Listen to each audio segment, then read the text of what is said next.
Hommage au vagin. Vierge à multiples visages, tels que bouffu, toufflu, poilu, rasé, rasé nu. Il y en a aujourd'hui qui sont même tatoués, quand d'autres sont carrément sertis d'anneaux argentés ou ornés. Et si je ne m'abuse, diamantés. Ce qui aurait pu dangereusement aimanter au plus haut point les orfèvres, avec des piercings, peut-être pour le king. Ces visages surmontés de toutes sortes d'assortiments, naturels ou artificiels, devrait-on le souligner, nous enjolivent la vie et la vue, puisqu'ils ont tous une languette incarnée sucrée.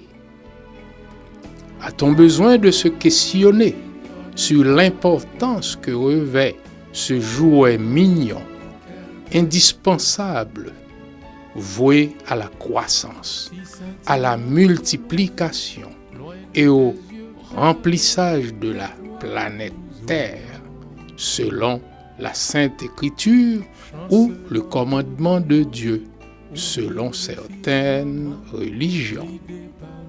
Grâce à ce délectable jouet, à saveur unique, immuable et incontournable, le salut à la vie ne cesse de se reproduire à chaque seconde.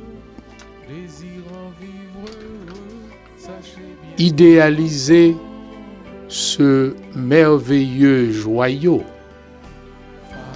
ou l'idolâtrer n'est nullement un péché, connaissant son utilité, pour ne pas dire sa nécessité par-dessus de tout ce qui existe autour de nous.